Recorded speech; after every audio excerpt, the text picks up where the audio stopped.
And blessed to be a part of your day. Kevin Miller in the morning, KIDO Talk Radio, 107.5 FM, 580 AM. Our phone numbers, 580-5436, 580-KIDO. You know, just before we get started, I do want to remind you, coming up this week, we are going to be at Independence Indoor Shooting once again, shooting off the guns, kicking off Girls with Guns. And I was talking to the Tiger. Now, the Tiger is the guy that does all of our digital stuff. Now, you know these things. You've got to have a digital. And I don't think we have any Girls with Guns entries yet. And I know it's early, but you don't want to miss that contest. Great prizes brought to you by Independence Indoor Shooting. Oh, my goodness. What a wonderful surprise. Dan Gaynor joining us from the Media Research Center. Always good to have you on, sir. How are you? I hope it's not too much of a surprise since I was booked. Well, no, I mean, with you, you and producer Ray, you know these things. You know how the talent is. You just kind of roll in and wing it. Yeah, well, I've told producer Ray that he doesn't need to call me, give his last name. One, I recognize his voice anywhere, and two, I only know one Ray. So it doesn't like, hey, this is Ray. Okay. Well, we try to be very professional here. Mr. Gaynor, so not only are you from east of the Great River, but you have a lot of family here. So hello once again to the Mountain West Gaynors and everyone in between. Let's talk a little bit. I like that term, Mountain West. That sounds good. All right. Well, look, I'm one of two today, so we'll get rolling here, sir. Your thoughts on the media coverage last week of the congresswomen going to the border and all these unsubstantiated allegations that really put a lot of people on the defensive. Was it a service or a disservice to this issue that continues to be a growing problem, sir? Well, it's hard to find anything the media did right last week on big stories, and this is one of them. The 4th of July stuff was another. The Betsy Ross thing was another. They were all atrocious. Look, don't believe that the media are in any way, shape, or form neutral on the border issue. Because they're not. They don't want to be. They want open borders. They will defend any sort of garbage that takes us down that path and criticize any sort of garbage that that actually calls them out on that. And last week was a great example with Ocasio-Cortez going to the border and everybody creating this massive wine fest where she apparently freaked out that we use a very institutional form of bathroom sink, it's got a toilet and a sink built in, and like, oh, we got to drink. People told her they have to drink from the toilet. No, they don't. And you see the image of the thing, and it's built as one piece because anyone who's ever dealt with institutional situations where people are locked up, they break things. Not everybody. It may only be 1% of people who break things, but people break things. And so you need to build them in such a solid and sturdy way that it makes it hard on them. Right. And yet you have the concentration camp issue continuing, whether it's her or Representative Tlaib. Really, Dan, you're going to have to describe it.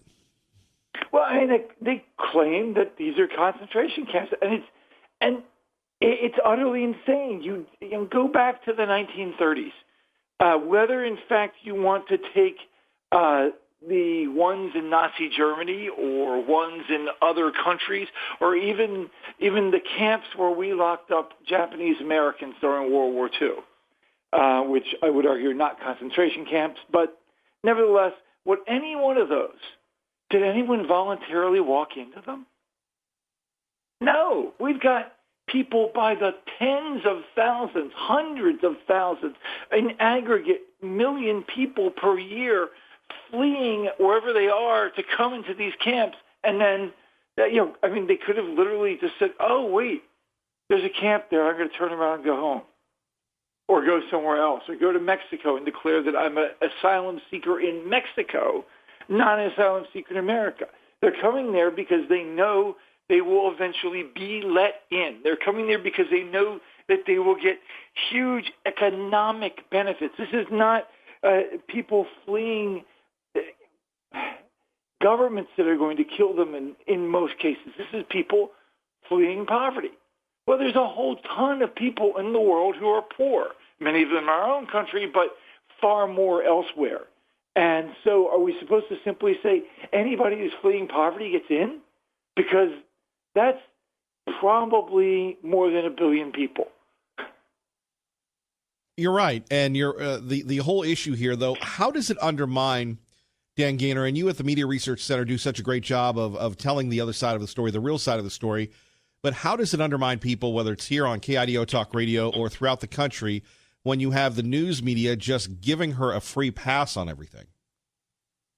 Well, I mean, one thing, it actually undermines them so much because, Ocasio-Cortez, if the right didn't have her, they would have wanted to invent her. She combines social media skill with crazy statements and ignorance, and the amount of things that she doesn't know, it seems legion. So her chief of staff this week, I love this story. Chief of staff was seen wearing the shirt of some Indian independence historical figure. I can't remember the gentleman's name, but who was convinced that the way for Indian independence, and I mean the nation of India, Indian independence was to work with Hitler.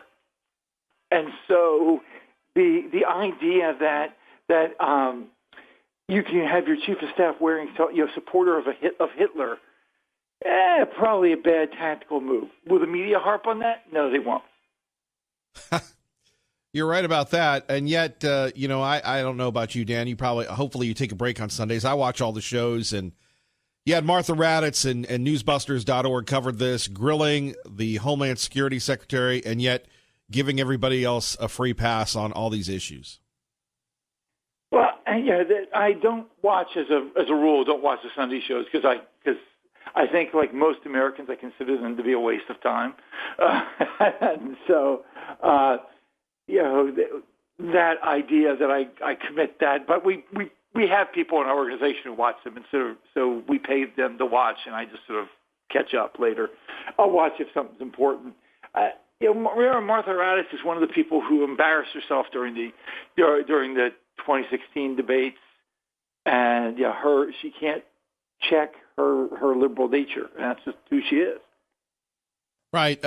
Again, though, it's what scares me to death are not the people that are supporters of the Media Research Center, but the young folks that get their news on Facebook or other types of social media, and then they think to themselves, well, this is true. They don't look at things critically. Like, here's one of my favorite headlines from you guys recently.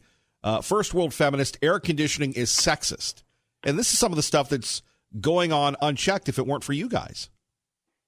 Yeah, I love this story because this story ran in the New York Times. And now this is not new. There were a whole bunch of lefty outlets that have run screeds against air conditioning recently. But right. The idea that the New York Times would give credence to this. Now, look, you guys live in the non-desert-like South, the Texas or places like that. Air conditioning in much of the country is an enormous blessing, and much of the world is an enormous blessing. And to claim that it is sexist because the whole argument is, well, men wear more clothes because men wear long pants and long sleeve shirts, and so women want to wear a dress. That means they're cold the whole time. Well, or so that most offices set it up for set the air conditioning for men as opposed to women. Well, no matter what temperature you set it, people are not going to like it. I guarantee you, having spent my whole career working in offices, only time I ever was comfortable in an office was when I had a real small office, but I had my own personal heater. And the office was in a basement, so it was generally cool during the summer, and during the winter, I could turn on the heater full blast and at least not freeze to death. Well, most people don't have that setting. And think about it in your own lives. Husbands and wives, I think one of the oldest battles in history is husbands and wives over the temperature of wherever they live. Right. So Is that sexist? No, it's just reality. Men and women are different. I love the left that they suddenly understood that men and women are different, but so that unless women get what they want, it's sexist. It's almost like the soccer team. Indeed, and let's go with that. You have I knew you would. you have people like yourself and humbly me here at KIDO Talk Radio with the Gainer Media Research Center that look at things objectively, and then you have everybody else saying, "Oh, this is great. They want equal pay." Ticker tape parade. Never mind their comments. Dan, I'm not going to say anything else. Just your thoughts on this whole? Well, first of all, I'm happy that I look as much as Rapinoe may tick me off. I'm happy anytime America beats somebody else. Okay, let's just go with that. I don't really care. It's women's soccer. I don't really care about the men's soccer team. I'm just not a soccer fan. But if you are, then you understand that the biggest names in soccer are all in men's soccer. They are the people who earn the big money. People watch men's soccer globally. They do not watch women's soccer globally. So the money for the sport is all in men's soccer. And there are good reasons for it. Men's soccer is better than women's soccer. If you recall, the women's soccer team lost to, I think, an under-15 boys team a few years ago. The women's soccer players are not as good as men. If they were, you would see them playing on men's team and earning really, really big money. The first woman who could play in a men's league and compete with Messi, well, she's going to earn massive bank, and she's going to get tons of endorsements and stuff. So the fact that they don't is a hint about the nature of the sport. So women's soccer brings in something like $113 million for the World Cup, and men's soccer brings in billions of dollars. And so that gets divided up among the teams. Yes, the American women's soccer team tends to win that, but a tiny piece of a huge pie versus a huge piece, or versus an equal piece of a tiny pie, well, they don't equal. I don't understand. And then Rapinoe goes on TV and says, well, actually, he goes on with Rachel Maddow and says, really the way for people to boost the sport is to subscribe and go to games and buy merchandise, et cetera. Well, of course that is. That's the free market, yes. But then don't whine that you're not being paid as much as the men. Because although you won in the sport where it's less competitive. And, yes, I would love to see American men win as well. And I'm sorry they don't. Like I said, I'm happy that the women do. But you're trying to set up equal pay in a sport. Where is there equal pay in sports? Is Tom Brady paid the same as, let's say, Joe Flacco? No, because Tom Brady is better than Joe Flacco. Right. Are we suddenly going to mandate that all NFL teams pay everyone equally?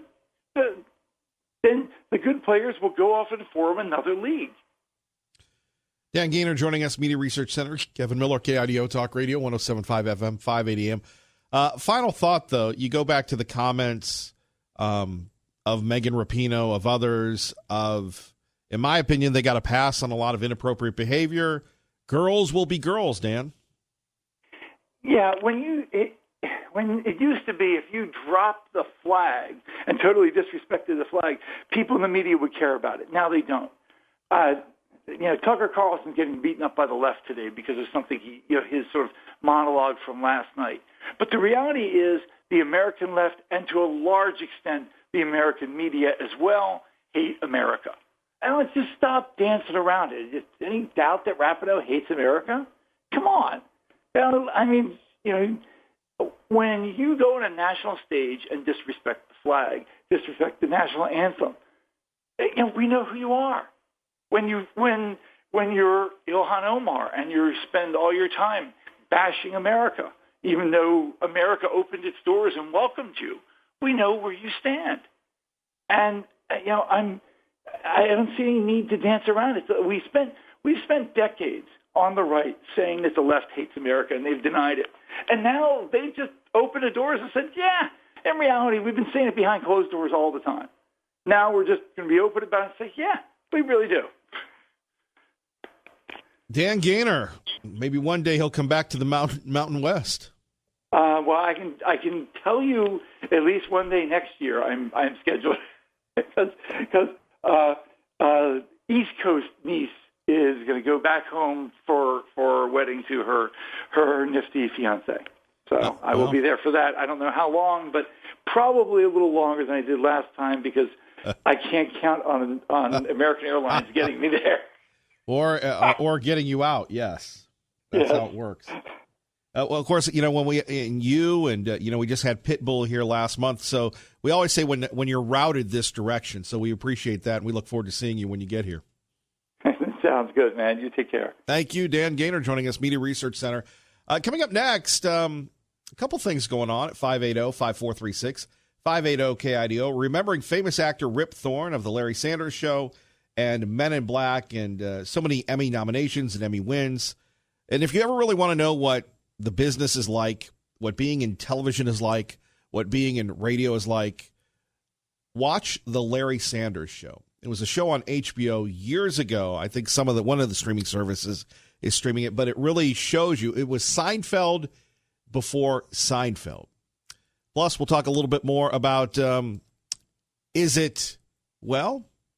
you an anti-feminist if you believe in air conditioning? Oh, it's a crazy story. We'll start your day with that next. Kevin Miller, KIDO Talk Radio. And I do want to thank Dan Gaynor for joining us. Appreciate Big Dan always giving us the skinny from the Media Research Center. Kevin Miller in the morning, KIDO Talk Radio, 107.5 FM, 580 AM. And, so we always talk about, challenges. And sometimes life can be challenging. And I was talking to a young man this morning in my travels, and he was going through a divorce. And divorce is a tough thing. And he said to me, Kevin Miller, I'm surprised how many people are divorced. And it's just one of those unfortunate, painful things that 50% of the population that, I've gone through, you've gone through, hopefully not. But if you have. So I just want to say, if you're going through a tough time, I pray for you guys each and every day. Hang in there. It'll get better. And, of course, know that you're loved and that we love you. I don't think any other talk show host, at least on the secular media, would say that, but it is true. That's why we say we're blessed to be with you. Coming up next, a crazy, wacky, zany story. Apparently, if you have air conditioning, you're a sexist.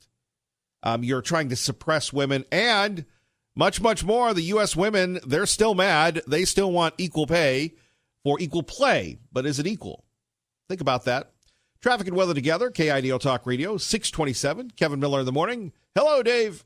Kevin Miller in the morning here, KIDO Talk Radio. So coming up after the news, you're going to want to hear this story because it's one of the most ridiculous things that we'll ever discuss. The idea that air conditioning, even in an area such as ours where we don't have the humidity, and it's going to be triple digits, as Larry just said, hey, welcome to summer.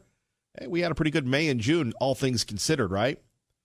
But you've got these people in the New York Times, in the Atlantic, in all these highty-tighty, hoity-toity, liberal, well, I don't want to call them rag publications. We won't call them rag publications before 8 a.m. in the morning. Sitting back and, just laying the smack down and saying that air conditioning is sexist, right? How in the world can air conditioning be sexist? And that if you're a person that, practices the air conditioning, then you are oppressing women. Yeah, exactly. Plus your reaction to more of the crazy, wacky zaniness that is Alexandria Ocasio-Cortez. And oh, yes, Ray Amaya's favorite topic, big meeting last night, Ada County commissioners. They want to build a new DMV in West Ada. Why? Because there's a lot of people moving in. They want to build a new jail. By the way, it was us here on KIDO Talk Radio, 107.5 FM, 580 AM, Kevin Miller in the morning, that said they're going to look to build a new jail. And lo and behold, a new DMV, a new jail, New this, new that, you name it, it's coming. And this whole idea, and this is one thing I love about this show, because when someone says, well, you've got your facts wrong, facts are overrated. Facts are overrated, just ask the libs. But this whole idea of retroactive taxes, well, we have a secret tax that we haven't used in a while, and we're going to use it now because we need the money. Maybe Canyon County can come up with that, and so they could figure out how to build their jail. A lot going on. Thank you for starting your day on the right side. Kevin Miller, KIDO Talk Radio, 107.5 FM, 580 AM. Good morning, Maggie. And let's talk to Fox News Radio's Eben Brown on KIDO Talk Radio. Eben, good morning. Good morning. So here we have it, remembering the great Ross Perot running for president in 92, 96, the self-made gazillionaire, had a huge impact on national politics. Do you think, what will be his legacy, Eben? Well, I think the legacy would be the realization that a populist force could erupt and eventually find its own voice within politics, but one that pushed an economic nationalism or populism that created concerns about national debt and deficit spending and trade imbalances. Where have we heard all of this before more recently? And that it would rally enough voters to be a real force. In '92, it was such a force that it sucked off about 1/5 of the vote, which could have made things different for George H.W. Bush had he not run. And that sentiment grew eventually into the Tea Party, and I think eventually to the Trump presidency. You go back to 92, a different world than we live in today. No internet, cable television very young. And here you have this guy out of Texas going on Larry King, and before you know it, he's debating Al Gore. And, remember the images, probably people can YouTube it now, of him dancing with his daughter to Crazy. It was a wild time. Right, but also kind of hosting his own infomercials on national TV with pie charts and all this stuff. There was no social media then, as you mentioned, so he had to make a splash somehow, and it worked. It did. I don't know if there's ever been an objective story. I'm sure there have been books written about it, but this feud he had with the Bushes. Now, Eben, you'll correct me if I'm wrong here on KIDO Talk Radio, but I mean, was that the impetus for these campaigns in 92? And, of course, George Bush wasn't running in 96. It was Bob Dole. But, what do you think motivated Perot? I don't think it was the impetus, but it certainly wasn't lost on anyone that both George H.W. Bush and Ross Perot, Ross Perot, which he hated to be called, by the way, did not like one another. They were rivals in Texas, both wealthy men. The Bushes made their money in oil, and the Perots made their money in electronic data. But they were sort of at odds with each other big time. Bush was part of the political establishment and of Republicans, and Perot most certainly was not.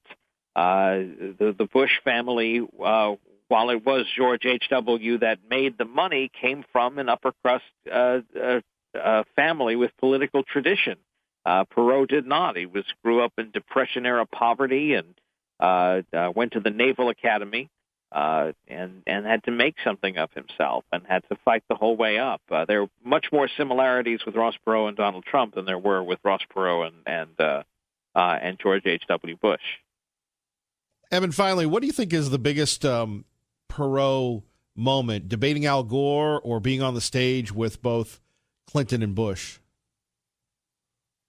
I think being on the debate stage with Clinton and Bush, because it was a reminder that there was this new factor that had to be taken seriously, and if you didn't, it was all you were not reading the room right. Look, if there were no Ross Perot, there would have been a two-term presidency for George H.W. Bush, and Bill Clinton might have been a somewhat notable governor of Arkansas. Huh. And where would Hillary Clinton have been in that case? I'm serious. If there were no, right, I'm not making a joke. If Ross Perot didn't run, Bill Clinton never would have been president. Bill Clinton never would have gotten reelected. Hillary Clinton never would have had the national audience she had been able to garner for herself. Right, and possibly we wouldn't have had the Republican Revolution in '94 either. Well, yes, exactly. But that revolution in '94, that came again with these concepts of government gone amok. Right. Yeah. No, fascinating. It wasn't establishment Republicans that led that. It was outsider Republicans who had embraced that economic nationalism previously under Reagan's tutelage, people like Newt Gingrich. Yeah. No, I remember it. Eben Brown, thank you. You got it. All right. Now, Ray and Maya, I don't know if you're watching there talking to Jared, our Jedi in training, but, that Eben Brown, I mean, he just angry. I mean, look, Eben, I'm older than you. We remember Ross Perot. Come on, bro. My goodness. Anyway, not that I'd ever be accused of being cranky in the morning, but appreciate Eben Brown. Outstanding young man. Great reporter. Where do we go from here? Kevin Miller in the morning, KIDO Talk Radio. Our time is 6:43. Phone numbers, 580-5436, 580-KIDO. And I can't hoard this anymore. And I don't know if you know people like this. Maybe you're like this person, but you find something really cool. Like for me, much to Mrs. Miller's chagrin, I like to hoard things. And whether it's a newspaper article, whether it's a magazine, if it's something really, really good, I'll like to hoard it. Now, people say, Kevin Miller, you don't talk much about yourself. Well, we've got the senior Millers coming in. So that means Kevin Miller has to clean his cars. He has to clean his house.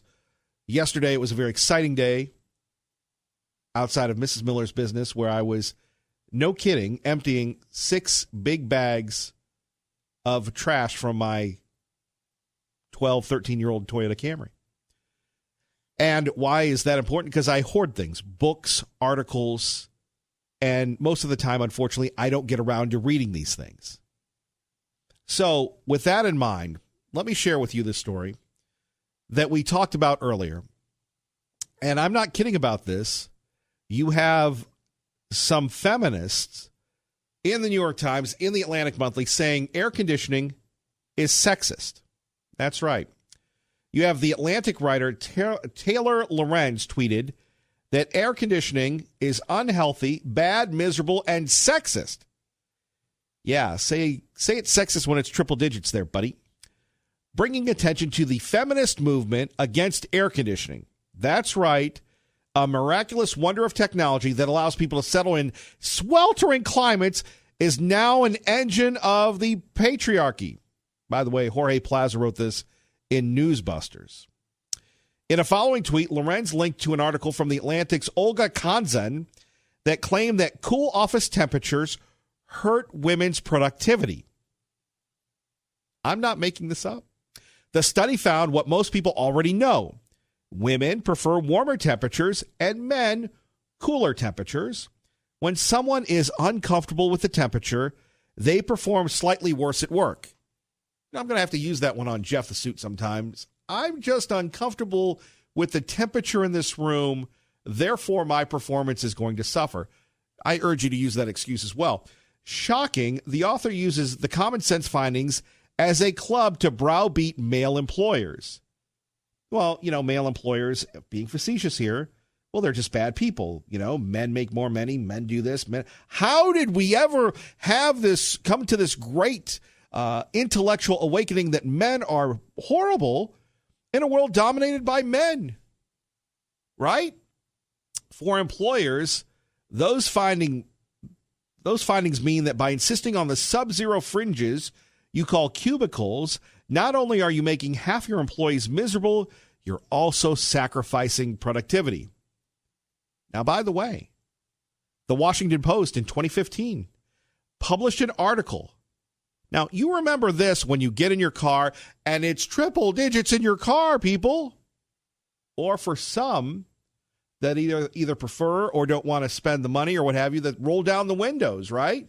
Or, use the button because I don't think they have handles anymore. Roll down the windows. So the Washington Post in 2015 published an article that asserted air conditioning is another big sexist plot. And this is what we're up against on the lonely outpost of civilization called The Kevin Miller Show on KIDO Talk Radio and the KIDO Talk Radio app. Now, you're going to love this one. CNN, The Telegraph, The New Republic, The Today Show, The New Yorker, The Cut, The Vox, The New York Times, Jezebel. Can you say the word Jezebel anymore? The Independent and NPR, and the list goes on and on. In fact, Time Magazine published an article in 2016 stating that standard office air conditioning is indeed sexist. Standard office air conditioning is indeed sexist. Well, what would you rather have? A cool, calm work environment or a sweaty, hot work environment? And we thought AOC was crazy. Oh, by the way, wait till you hear what she's up to next. And how many people know Cynthia Nixon? She's a big-time actress. She ran for governor of New York. She makes Governor Cuomo seem conservative. A lovable, huggable, crazy, wacky, zany lib. She agrees. Air conditioning is sexist. Pardon me, I don't want to misquote her. Notoriously sexist. Well, we really shouldn't have air conditioning anyway because, let's face it, it's probably bad for the environment like cows. Does the new Green Deal, barn deal, green eggs and ham deal get rid of air conditioning? Since we're getting rid of cows? Since we're getting rid of aeroplanes? And I mispronounced that on purpose this time. I'd love to hear what you have to say next. Air conditioning sexist. As we approach the dogged days of summer.